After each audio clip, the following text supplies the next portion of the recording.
হযরত ওমর ছিলেন এক যুবক। দেখেন না এই যে যুবকরা দাঁড়ায় আছে অনেক, এইরকম একজন যুবক দাঁড়িয়ে খোরমা খাচ্ছিলেন। যুবকরা যেমন দাঁড়ায় দাঁড়ায় বাদাম খায়, ছোলা ফালায় দেয়, ওই রকম দাঁড়িয়ে দাঁড়িয়ে তিনি খোরমা চাবাচ্ছিলেন আর খোরমার বিচিগুলি ফালায় দিচ্ছিলেন।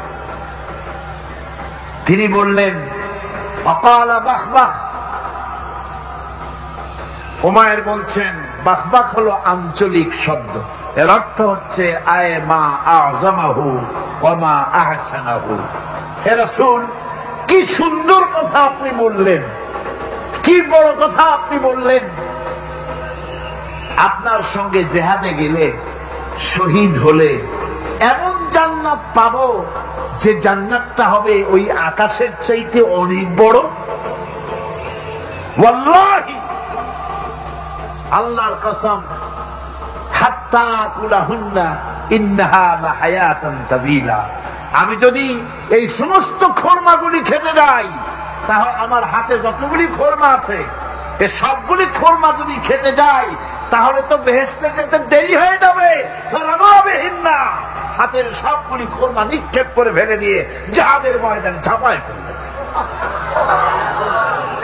আমার বন্ধুগণ, জিহাদের ময়দানে ঝাঁপায় পড়ে হযরত ওমর লড়তে লড়তে নিজে ওমর হযরত ওমরের শাহাদাত বরণ করলেন, তিনি শহীদ হয়ে গেলেন।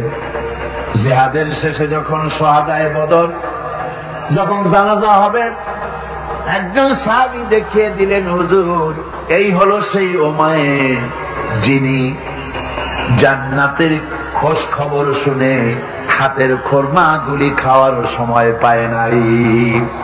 খোরমাগুলি সব খাইতে গেলে জান্নাতে যেতে দেরি হয়ে যাবে, এই জন্য খোরমা ফেলে দিয়ে জিহাদে অংশগ্রহণ করেছিল। এই হলো সেই ওমরের লাশ। আল্লাহর নবী হযরত ওমরের দিকে আঙ্গুল দিয়া বললেন, ওমর, যেই জান্নাতের জন্য খোরমা খাওয়ার তর তোমার সয় নাই, তাড়াতাড়ি করে এসে শহীদ হয়েছো, আমি নবী সাক্ষী দিচ্ছি, ইন্নাকা মিন আহলিহা, আমি সাক্ষ্য দিচ্ছি অবশ্যই তুমি আল্লাহর জান্নাতি, অবশ্যই তুমি বেহেশতে যাবে। সুবহানাল্লাহ, তুমি বেহেশতের অধিবাসী। সুতরাং আল্লাহর রাস্তায় যারা জীবন দেয় ঈমান বিল্লাহর কারণে, তার ভিতরে ঈমান মজবুত হয়ে যায়, মৃত্যুকে পরোয়া করে না। মৃত্যু হয় তার পায়ের বৃত্ত, মৃত্যু আমার গোলাম, মরা আমার লাগবেই। জীবনটা যিনি দিয়েছিলেন, জীবনটা তাকে দিতে, তার রাস্তায় দিতে আপত্তি আছে? শিখলে এখন আপত্তি আছে? আমার বন্ধুগণ, আল্লাহর রাস্তায় যারা এভাবে জীবন দেয়, ওদের সম্পর্কে রব্বুল আলামিন বলেন, ওয়ালা তাহসাবান্নাল্লাযীনা কুতিলু ফী সাবিলিল্লাহি আমওয়াতান বাল আহইয়াউন ইনদা রাব্বিহিম ইউরযাকুন। যারা নাকি আমার রাস্তায় জীবন দিল, আমার রাস্তায় যারা জীবন দিয়েছে, নিহত হয়েছে, তাদেরকে তারা মৃত্যু হয় নাই, বরং তারা জীবন লাভ করেছে। এই মরণের বিনিময় আর এক জীবন তারা লাভ করেছে, যেই জীবনে তারা আল্লাহর কাছে চলে গেছে এবং রব্বুল আলামিনের কাছ থেকে তারা রিজেক প্রাপ্ত হয়, আল্লাহর কাছে তারা রিজেক পায়। আর এই মৌত হচ্ছে শ্রেষ্ঠ মৌত, শাহাদাতের মৌত। কিসের মৌত? শাহাদাতের মৌত। আমার বন্ধুগণ, জীবনের পরোয়া মুমিনের সবচেয়ে বড় উপকার আল্লাহর পর ঈমান আনার। জীবনের পরোয়া সে করে না, কারণ রাসূলুল্লাহ বলেছেন শাহাদাতের মৌতের যন্ত্রণা, শরীরে যদি কেউ চিমটি কাটে, খামসি কাটে, একটা চিমটি দিনে যতটুকু ব্যথা লাগে, মৃত্যুর শাহাদাতের মৃত্যুর যন্ত্রণা এর থেকে বেশি কিছু না। কিতাবের ভিতরে এসেছে ফেরাউনের স্ত্রী আসিয়া যখন ফেরাউনকে মানে নাই, শেষ পর্যন্ত ফেরাউন অর্ডার দিয়া দিল আসিয়ারে মারো। মারার জন্য তক্তার ভিতরে হাজার হাজার প্যারাক মারো। তক্তায় প্যারাক মারা হলো, তক্তা তারে উল্টাই দিল, প্যারাক গুলো খাড়া হয়ে গেল। প্যারাক বোঝেন কিনা? প্যারাক বোঝেন? প্যারাক গুলো খাড়া হয়ে গেল।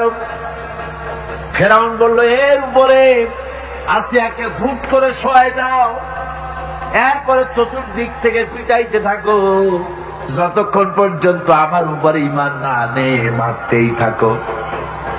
প্যারাকের উপরে নারী দেহ আসিয়াকে শোয়াই দেওয়া হলো, আর চতুর্দিক দিয়ে মাপ আঘাত করা হচ্ছে।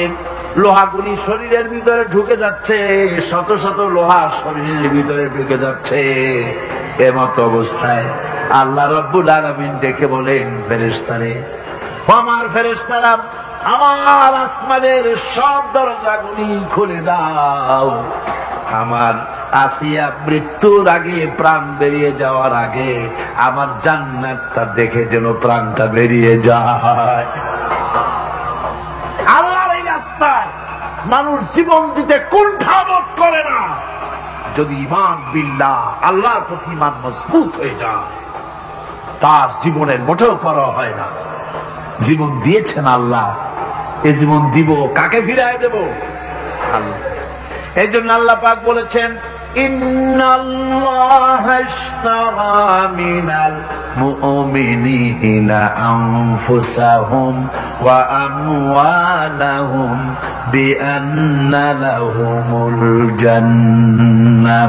আমি আমার মুমিনের জান এবং মাল সবটা খরিদ করে নিয়েছি, বিনিময়ে মুমিনকে আমার বেহেশত দিয়ে দিয়েছি। তোমার জানটাও আমার মালটাও আল্লাহ। আল্লাহ পাক বলেন, দুর্ভেদ্য দুর্গের ভিতরে যদি তুমি পালায় থাকো, মৃত্যু সেখানে গিয়া তোমারে খুঁজে বের করবে, এড়াতে পারবে না। একজন তার বাড়িতে কুত্তা দিয়া বাড়ি ভরে ফেলেছে। ঘরের কুত্তা, খাটের নিচে কুত্তা, ড্রয়িং রুমে কুত্তা, বেডরুমে কুত্তা। তার বন্ধু এসে বলে, ভাই তোমার বাড়ি এত কুত্তা কেন? আগে তো তুমি এত কুত্তা পাগল ছিল না, এত কুত্তা পালতেছে কেন? কয় যে ওয়াজ শুনে আসছে। আশ্চর্য কথা, ওয়াজ শুনে তুমি কুত্তা পালা আরম্ভ করলা? কয় যে না, সব কথা শুনে নাও না আগে। বলে কি? কয় যে ওয়াজের মধ্যে শুনলাম রাসূলুল্লাহ বলেছেন যে বাড়িতে কুত্তা থাকে ঘরের মধ্যে আর প্রাণীর ছবি থাকে, ওখানে নাকি ফেরেশতা আসে না। তা আমি কুত্তা রেখে দিছি, ঘরের থেকে বাইর হই না, আজরাইল আসতেও পারবে না, আমার জানও কবজ হবে। বন্ধু ছিল খুব চালাক। বন্ধু কয় যে, ও কুত্তা পালা বন্ধু, বুঝলাম আজরাইল আসবে না, কিন্তু কুত্তা কি কিয়ামত পর্যন্ত বাঁচে না মরে? কয় যে না ভাই, কুত্তা তো মরে। কয় কুত্তা মারে যে ফেরেশতায়, তোমারে মারবে সেই ফেরেশতায়। পালাবা কেমন? পালাবার উপায় যেখানেই থাকে, বাড়িতে হোক, গাড়িতে হোক, দেশে হোক, বিদেশে হোক, মৃত্যু যখন আসবে, মৃত্যুর হাত থেকে এড়াবার কোন উপায়? আমার বন্ধুগণ, মৃত্যু থেকে বাঁচবার কোন উপায় নাই।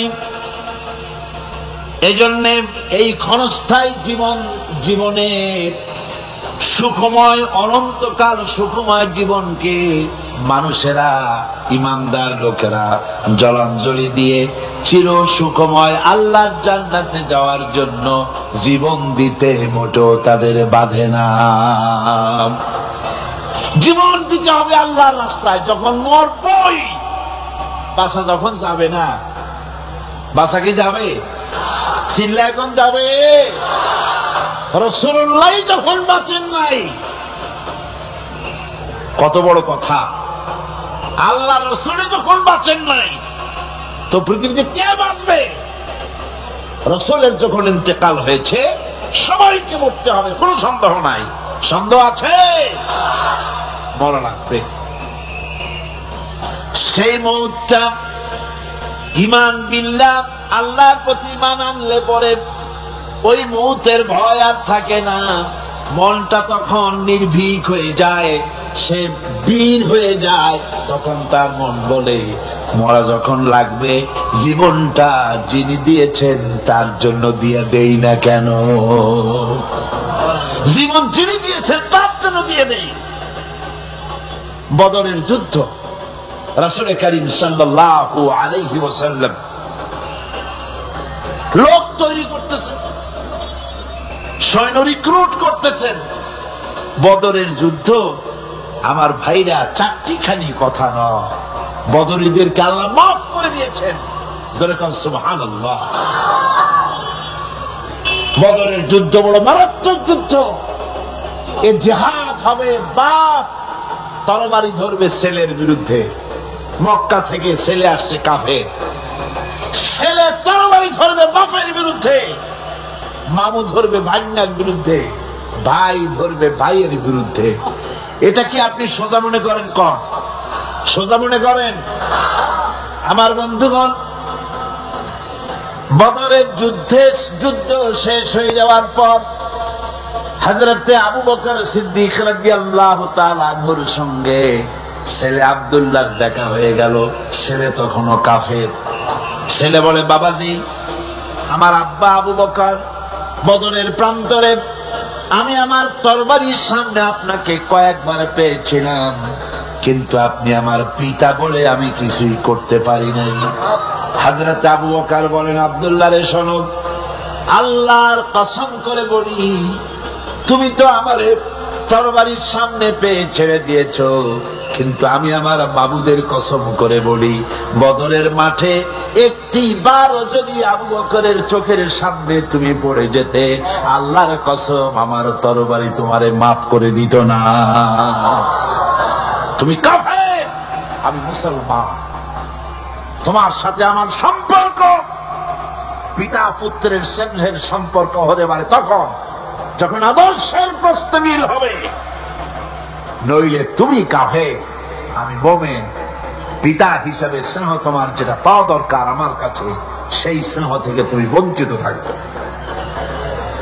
এই যুদ্ধে সৈন্যদেরকে রিক্রুট করা সোজা ব্যাপার ছিল না। হুজুর সাল্লাল্লাহু আলাইহি ওয়াসাল্লাম সাহাবীদেরকে তৈরি করতেছেন জিহাদের জন্য।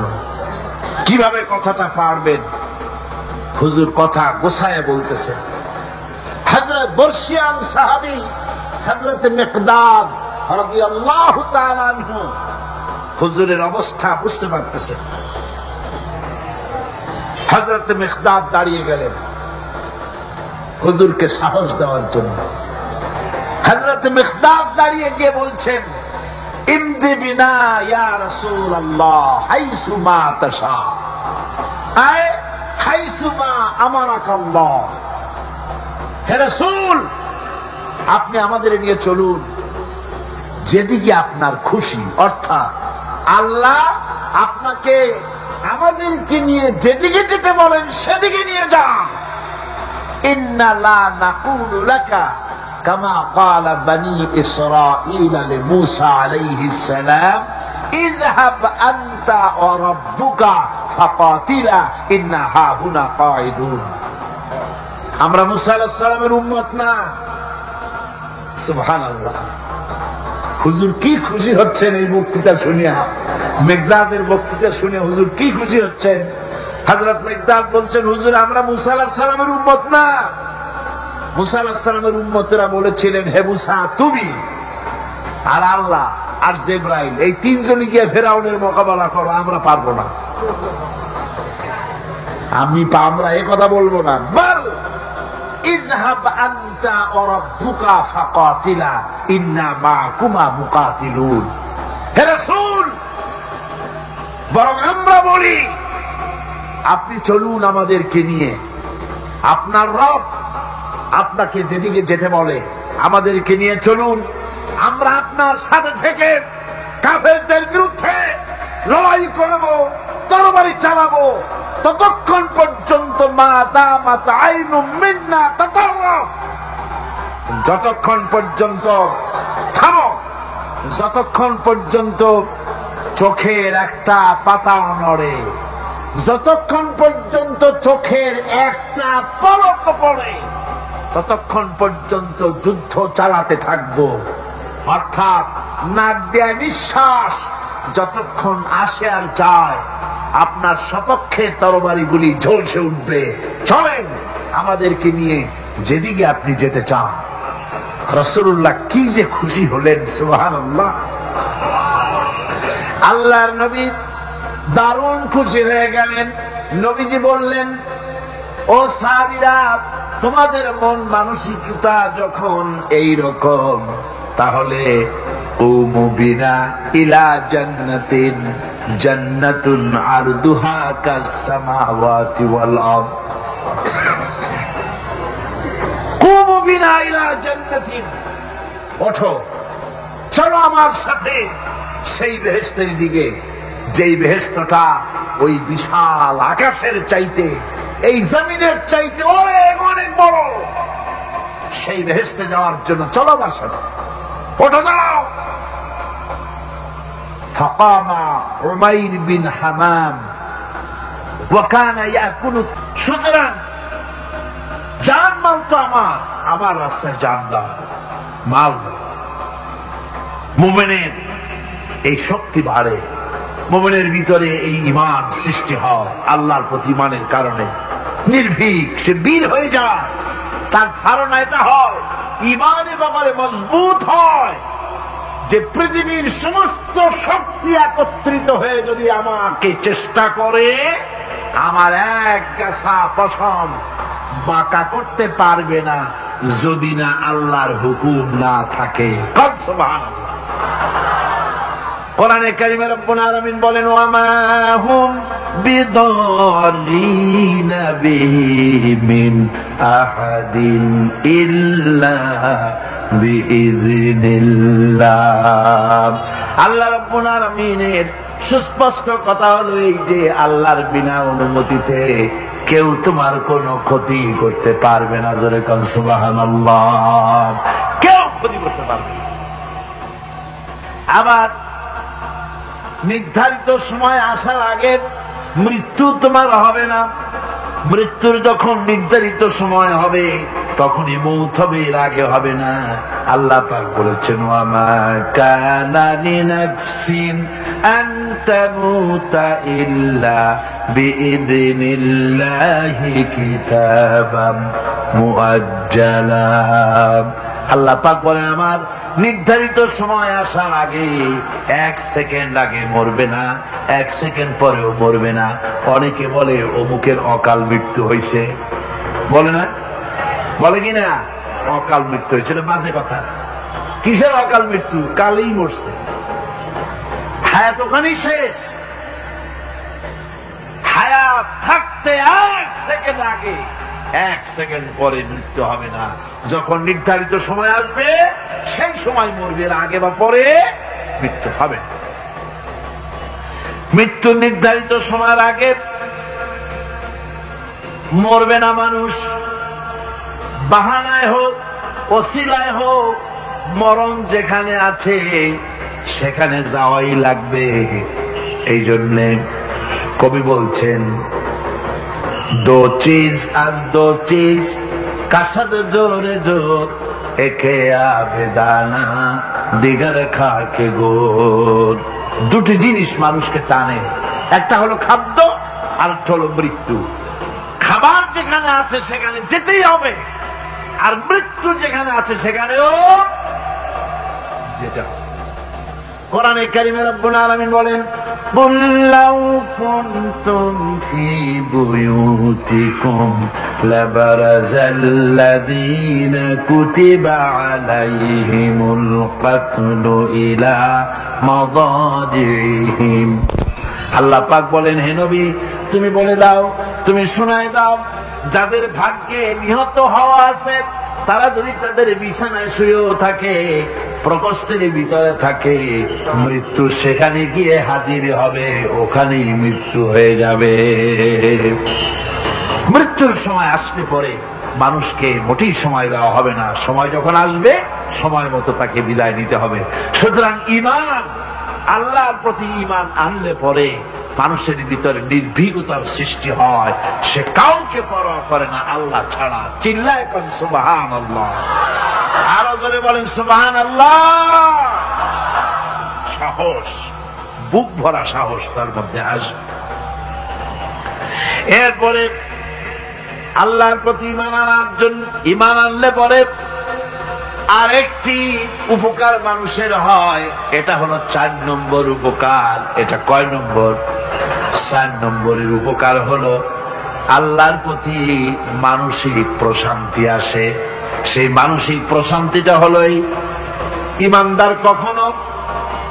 ইমানদার কখনো হতাশ হয় না, ইমানদার কখনো হতাশায় ভোগে না, নিরাশায় ভোগে না। যেহেতু কোরআন শরীফের ভিতরে আল্লাহ পাক বলেছেন আল্লাহর রহমত থেকে কেবল কাফেররা ছাড়া আর কেউ নিরাশ হয় না। আল্লাহর রহমত থেকে নিরাশ হয় কারা? যখন কারা নিরাশ হয়? আর কেউ আল্লাহর রহমত থেকে নিরাশ হয় না। সুতরাং আল্লাহর প্রতি এই আশা ভরসা, আল্লাহর প্রতি এ ধরনের একটি প্রশান্তি মনের মধ্যে থাকে, সে হতাশ হয় না। কারণ আল্লাহর প্রতি ঈমান আশায় তার বুক বেঁধে দেয়। আল্লাহ পাক কোরআনে কারীমের মধ্যে বলেছেন আল্লাযী খালাকানি ফাহুয়া ইয়াহদিন। আল্লাহ ইব্রাহিম আলাইহিস সালামের মুখ দিয়ে কথা বলেছেন, আল্লাহ হচ্ছেন তিনি যিনি আমাকে সৃষ্টি করেছেন আর আমার হেদায়েতের রাস্তাও তিনি দেখিয়ে দিয়েছেন। ওয়াল্লাযী হুয়া ইউতঈমুনি ওয়া ইয়াসকিন। আর আমি যখন ক্ষুধার্ত হই তিনি আমারে খাওয়ান, আর আমি যখন তৃষ্ণার্ত হই তিনি আমারে পান করান। কে খাওয়ান? কে খাওয়ান আর পান করান কে? আল্লাহ পাক বলেন ওয়াইদা মারিতু ফাহুয়া ইয়াশফিন। ইব্রাহিম আলাইহিস সালামকে দিয়ে আল্লাহ এই কথাও বলালেন, আমি যখন অসুস্থ হই আমারে রোগ মুক্ত কে করে দেয়? বলেন না কে করে দেয়? আল্লাহ রাব্বুল আলামিন রোগ মুক্ত করে দেন। হযরত আইয়ুব আলাইহিস সালামের ঘটনা কোরআনে কারীমের মধ্যে আল্লাহ রাব্বুল আলামিন উঠায় দিয়েছেন, বলে দিয়েছেন যাতে করে মুমিনেরা মনের মধ্যে আল্লাহর প্রতি আশা ভরসা আনতে পারে। রোগ হয়েছে হযরত আইয়ুব আলাইহিস সালামের, এত অসুখ, অসুখে রোগে শোকে আত্মীয় স্বজন স্ত্রী পুত্র পরিজন সব তারে ছেড়ে গেল, গায়ে পোকা হয়ে গিয়েছে। 1 বছর 2 বছর নয়, বছরের পর বছর ধরে রোগাক্রান্ত অবস্থায় আইয়ুব আলাইহিস সালাম আছেন। এবার সমস্ত শরীর ছেড়ে জিহ্বার মধ্যে পোকা হওয়া শুরু হয়ে গেছে। হযরত আইয়ুব আলাইহিস সালাম জিহ্বায় যখন পোকা শুরু হয়ে গেল, আল্লাহর দরবারে তখন তিনি ফরিয়াদ করে বলেছিলেন রব্বুল আলামিন, সারা শরীরে পোকা ধরলো, শরীর জরা জরা হয়ে গেল, রোগে শোকে শেষ হয়ে গেলাম, কোন শিকায়ত করি নাই, এবার তো কথা না বলে পারি না মাবুদ, তুমি দয়া করে আমার জিহ্বায় পোকা দিও না। আমার জিহ্বাটা পোকা ধরেছে, দয়া করে পোকা জিহ্বায় দিও না, কারণ আমার জিহ্বায় যদি পোকা হয়ে যায় তাহলে তোমার মতো আল্লাহর জিকির আমি কি দিয়া করব? আমার জিহ্বাটা ভালো রাখবো আল্লাহ। হযরত আইয়ুব আলাইহিস সালাম পড়েছিলেন আন্নী মাসানি আদ-দুররু ওয়া আনতা আরহামুর রাহিমিন। হে আল্লাহ, আমি রোগাক্রান্ত হয়ে পড়েছি আর তুমি তো রহমান রহিম। দোয়া মঞ্জুর হলো, আল্লাহ পাক আইয়ুব আলাইহিস সালামকে রোগ মুক্ত করে দিলেন। রোগ হলে পরে কে সেরে দেয়? কে সেরে দেয়? আল্লাহর প্রতি এই আশা, এই ভরসা, এই চিন্তা থাকতে হবে। আল্লাহ পাক বলেন, যখন আইয়ুব আমার কাছে দোয়া করলো আমিও জবাব দিয়া দিলাম। কোন সুবহানাল্লাহ। আল্লাহ পাক বলেন ফাকাশাফনা মা বিহি من در وآتيناه أهله ومثلهم معهم رحمة من عندنا আমি তার কষ্ট দূর করে দিলাম, তার হারানো স্বাস্থ্য ফিরাই দিলাম এবং তার সাথী সঙ্গীদেরকে আমার পক্ষ থেকে আমার রহমত দিয়ে তার কাছে সব আবার আমি ফিরাইয়া দিলাম। সুতরাং মুমিন ব্যক্তি কখনো হতাশ হবে না। চতুর্দিকে দেখে বিপদ আর বিপদ, এই বিপদে সে হতাশ হয় না, আশায় বুক বেঁধে থাকে। নিরাশার আধারে তুমি আশার নূর, যেখানে বেরোবার কোনো পথ নাই সেখান থেকে পথ বের করে দেয় কে? চিল্লায় কোন কে দেয়? আমার আল্লাহ পাক। দেখেন হযরত ইউসুফ আলাইহিস সালাম হারায় গেলেন, মানে তার 11 ভাই ইউসুফ আলাইহিস সালামকে কুয়ার মধ্যে ফেলাই দিলেন। আর এসে তারা বলল যে ইউসুফ আলাইহিস সালামকে বাঘে খায়া ফেলেছে। এটা কি গল্প নাকি? এটা কোথায় আছে? কোরআন শরীফের মধ্যে আছে। ওই 11 ভাই মনে করেছিল ইউসুফ আলাইহিস সালামকে কুয়ার মধ্যে ফেলাই দিলাম, এ কুয়ার মধ্যে পচে মরবে, শেষ হয়ে যাবে। কিন্তু ওই 11 ভাই জানে না এটা কোনো কুয়া নয়, এটা হলো একটা সুড়ঙ্গ পথ, এটা হলো একটা টানেল। এক মুখে ইউসুফকে ফালাই দিল 11 ভাই, কুয়ার আরেক মুখ থেকে আল্লাহ হযরত ইউসুফকে বের করে মিশরের সিংহাসনে বসায়া দিলেন।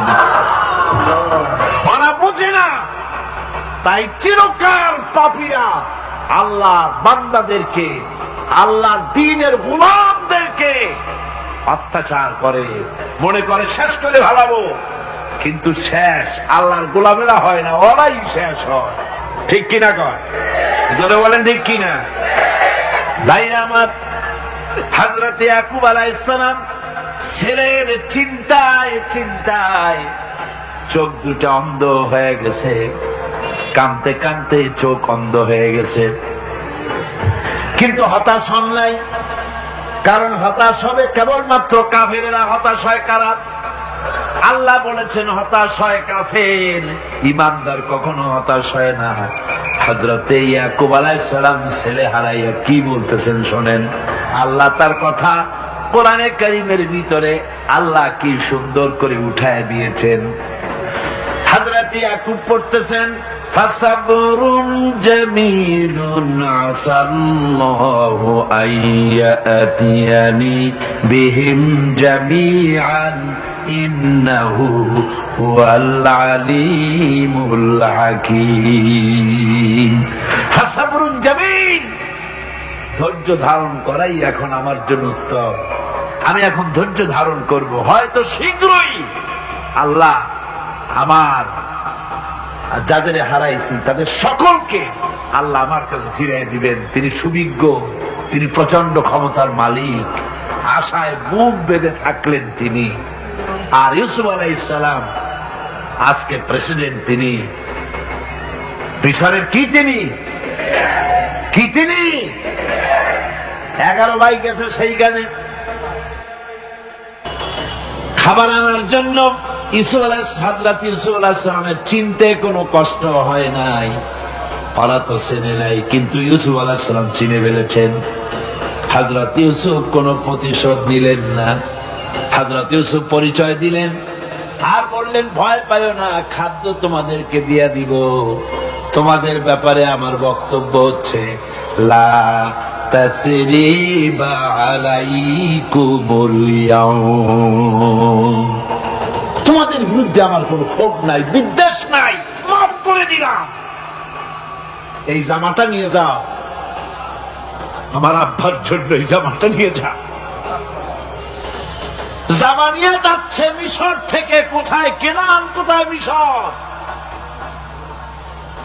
মিশর থেকে ইউসুফ আলাইহিস সালামের জামা নিয়ে ছেলেরা কেনানের দিকে যাচ্ছে। আর এদিকে হযরত ইয়াকুব বলতেছেন আমি যেন আমার নাকের ভিতরে ইউসুফের গন্ধ পেতেছি। সুবহানাল্লাহ। জামাত চলে এলো, চোখের উপরে তিনি রাখলেন, আল্লাহ চোখ ভালো করে দিলেন। সুবহানাল্লাহ। ভাইরা আমার, এই জন্য যারা আল্লাহর উপরে ভরসা করে, আল্লাহর ঈমান যাদের মধ্যে এসে যায়, ঈমান বিল্লাহর বড় উপকার হলো সে হতাশ হয় না, যত বড় বিপদ হোক হতাশ হয় না। দেখেন ইউসুফ আলাইহিস সালাম কি কেমন করে জুলাইখা ঘেরাও করে ফেলে দিয়েছে, দরজা বন্ধ, তালা বন্ধ, জানালা বন্ধ, ছিটকানি মারা, খিল মারা, তালা দেওয়া, বেরোবার কোনো পথ নাই, চতুর্দিকে নগ্ন চিত্র। এবার জুলাইখার কুপ্রেত প্রবৃত্তিকে চরিতার্থ করতে হবে, খারাপ কাজ করতে হবে, বেরোবার পথ নাই। হযরত ইউসুফ আলাইহিস সালাম তিনি জানেন দরজা সব বন্ধ, পালাবার পথ নাই, কিন্তু আল্লাহ রব্বুল আলামিনকে তিনি ভয় করলেন। যুবক মানুষ, আল্লাহ রব্বুল আলামিনকে ভয় করলেন। রব্বুল আলামিনকে ভয় করে তিনি তালাবদ্ধ দরজার দিকে দৌড় মারলেন। রব্বুল আলামিন আপন কুদরতে সবগুলি দরজা খুলে দিলেন। ওয়ামান ইয়াত্তাকিল্লাহা ইয়াজআল লাহু মাখরাজা। যে ব্যক্তি আমারে ভয় করে, আমার পথে চলতে চায়, আমি রাস্তা খুলে দেই। সুবহানাল্লাহ ওয়া বিহামদিহি। সুতরাং ইমানে বুক বাঁধো, জওয়ানেরা, তরুণেরা, হতাশ হওয়ার কোনো কারণ নাই, আশায় বুক বেঁধে থাকো। আপনারা বলেন, এই পৃথিবীতে ইউনূস আলাইহিস সালাম যে বিপদে পড়ছিলেন, এর চাইতে বড় বিপদ পৃথিবীতে কিছু হতে পারে? আপনাদের চিন্তায় বুঝি পারে? এই দিকের লোকেরা কথাই কয় না। কি বলেন, পারে? এত বড় বিপদ চিন্তাও করা যায়? কোরআনে কারীমের মধ্যে আল্লাহ রাব্বুল আলামিন বলেন, ওয়াযান্নুন ইয যাহাবা মুগাদিবান ফাযান্না আন লান নাকদিরা আলাইহি। ইউনূস আলাইহিস সালামকে যখন মাছে গিলে ফেলে দিল, মাছ এবার পানির অতল তলদেশে চলে গেছে। মাছের পেটের ভিতরে দরজা নাই, জানালা নাই, ছিদ্র নাই, পালাবার কোনো পথ নাই। আছে? আছে? ফানাদা ফিল যুলুমাতি আন লা ইলাহা ইল্লা আনতা সুবহানাকা ইন্নী কুনতু মিনাজ জালিমিন। জানেন নাই দোয়া? পড়েন সবাই, লা ইলাহা ইল্লা আনতা সুবহানাকা ইন্নী কুনতু মিনাজ জালিমিন। আয় আল্লাহ, তোমার পবিত্রতা ঘোষণা করতেছি, তুমি ছাড়া কেউ নাই, আমার তো আর বাঁচার উপায় নাই, আমি আমার উপরে জুলুম করেছি, আর তোমার পবিত্রতা ঘোষণা করতেছি। জিকির করতেছেন তিনি মাছের পেটের মধ্যে বসে। আল্লাহ রাব্বুল আলামিন বলেন, ইউনূস আলাইহিস সালাম মাছের পেটের ভিতরে বসে যে চিৎকারটা মারলেন, দুনিয়ায় কোন তার বন্ধু বান্ধবেরা শুনে নাই, কোন রাজা বাদশারা শুনে নাই। মাছের পেটের মধ্যে ফানাদা ফিল যুলুমাত, যুলুমাত হলো জমায় কাসির। এখানে তিনটা অন্ধকার ছিল। কয়টা অন্ধকার? একটা হলো মাছের পেটের অন্ধকার, একটা হলো রাতের অন্ধকার, আর একটা হলো পানির অন্ধকার। ত্রিবিধ অন্ধকারের ভিতর থেকে ইউনূস আলাইহিস সালাম হতাশ হয়ে যান নাই, তিনি চিৎকার মেরে আল্লাহরে ডাক দিলেন। আল্লাহ কয়, আমি ডাক শুনছি, কেউ তোমার ডাক শোনে নাই, আমি তোমার আরশের মালিক, আমি আল্লাহ শুনতে পেয়েছি, শুধু শুনি নাই, জবাব দিয়া দিলাম। ফাস্তাজাবনা লাহু ওয়া নাজ্জাইনাহু মিনাল গাম্মি ওয়া কাযালিকা নুজিল মুমিনিন। পড়েন না সবাই, فاستجبنا له ونجيناه من الغم وكذلك ننجي المؤمنين আমি আল্লাহ পাক বলেন আমি ইউনূসের ডাক শুনলাম, ডাকে জবাব দিয়া দিলাম, আর মাছের পেটের ভিতরে বেদনার সৃষ্টি করে দিলাম। মাছ এবার ভেসে উঠলো। মাছের আর এখন কোন উপায় নাই বমি করা ছাড়া। মাছ কেনারে চলে এলো, ইউনূসকে বমি করে ফেলে দিল। আল্লাহ কয়, শোনো দুনিয়ার মানুষেরা, শুধু ইউনূস আলাইহিস সালামকে নয়, ওয়াকাযালিকা, এইভাবে করে আমার মুমিন বান্দারা যদি বিপদে পড়ে আর আমারে ডাকে, আমি রব্বুল আলামিন এইরকম বিপদ দিয়া বাঁচাইয়া দেব। বিপদ থেকে বাঁচাবেন কে? সুতরাং গতকালকের মতো আবারও বলি, বিপদ আসতে পরে মুসলমানেরা মাজারে দৌড়ায় বেশি। কন নাউযুবিল্লাহ, জোরে কন নাউযুবিল্লাহ। বিপদ আসে আর মাজারে চলে যায়, যাইয়া সেখানে কাঁদবে, মাজারের উপরে মাথা ঘা দিতে থাকে, পয়সা দেয়, মুনাজাত করে, কাঁদতে থাকে, মাজারওয়ালার কাছে বিপদ মুক্তি চায়। নাউযুবিল্লাহ পড়ে, আবারও কন নাউযুবিল্লাহ। বিশ্বাস করুন আমার ভাইরা, বিশ্বাস করুন, আল্লাহর কোরআন আমার হাতে। মাজারওয়ালার কাছে কানলে পরে ওই মাজারে যিনি শুয়ে আছেন, আল্লাহর কসম তার কোন ক্ষমতা নাই আপনাকে বিপদ থেকে বাঁচাতে পারে। আছে ক্ষমতা? জনে বলেন আছে? বিপদ থেকে বাঁচাবে কে? কে বাঁচাবে? আপনারা টাকা দেন আর ওই টাকাগুলি ওইখানে মাজারে বৈশা জনমের খাওয়া খায় মাজারের পাহারাদার এক শ্রেণীর পান্ডারা। টাকাগুলা মাথায় দেখবেন মাজার কেন্দ্র করে লাল লাল চাদর গায়, তারপরে শর্ট, মাথায় জট, দাড়িতে জট, দাড়িতে জট, আর মোষ, হাইরে মোষ।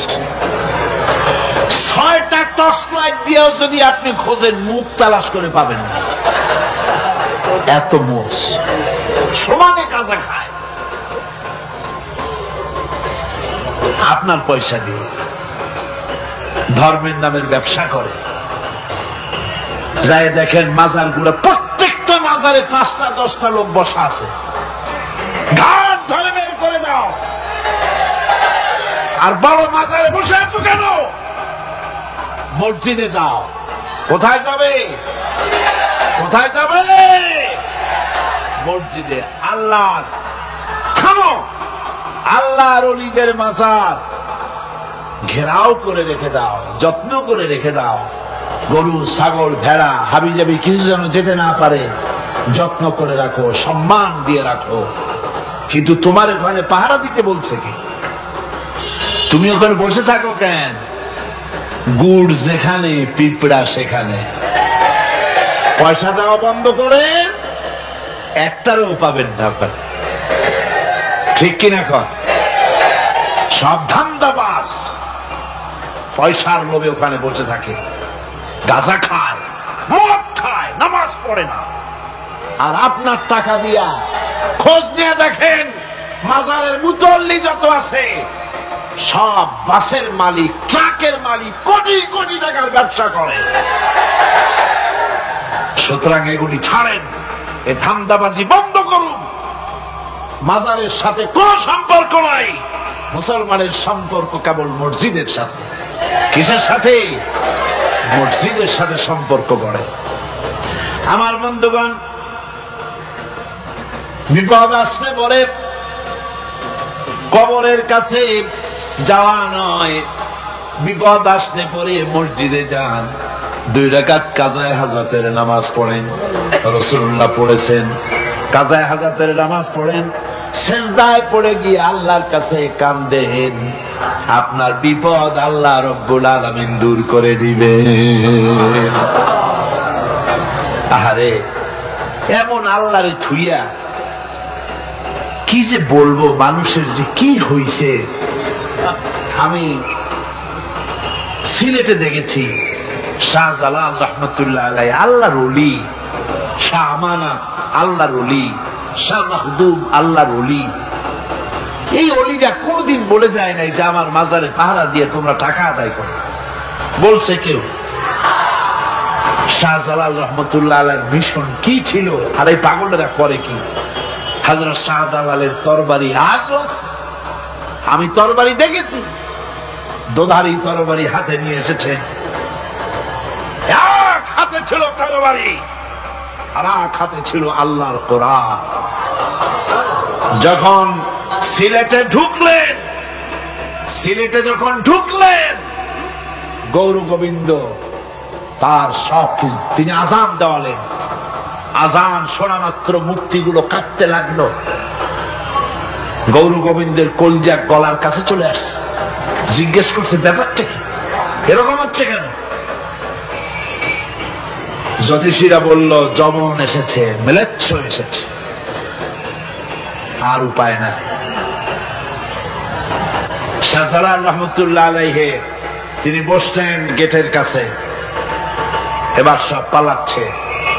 গৌর গোবিন্দ বলল সাপুরিয়াদের ডেকে যে আমারে একটা বাক্সের মধ্যে ভরিয়া সাপ বলে চালাই দিও, আমি সামনে পড়তে চাই না।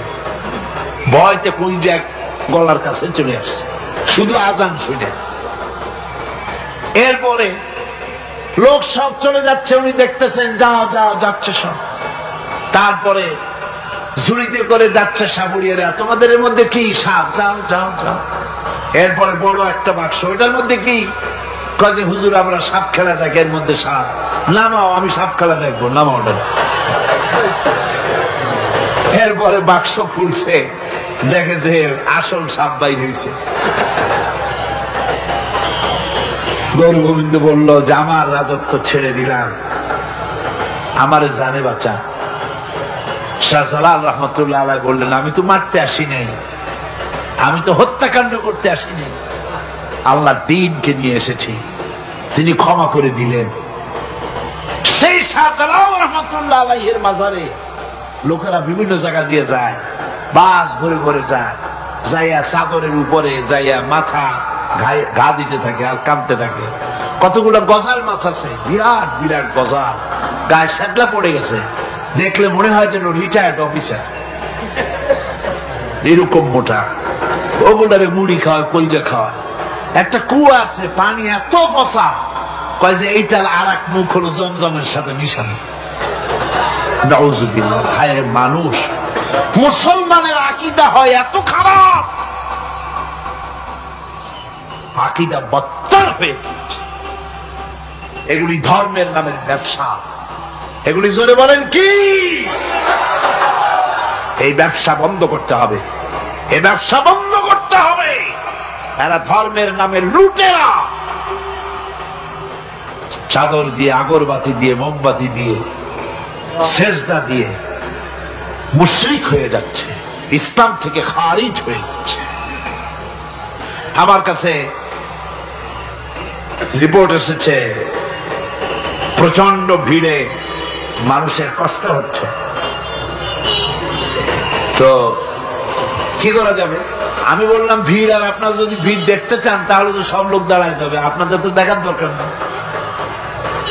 একটু চেপে চেপে বসেন আর জোরে সোরে জিকির করেন, লা ইলাহা ইল্লাল্লাহ, লা ইলাহা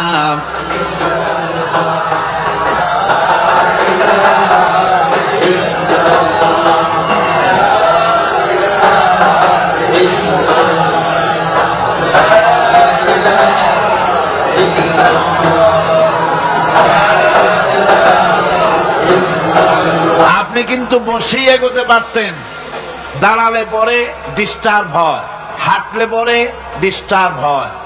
নিজের কপালটারে খারাপ করেন না।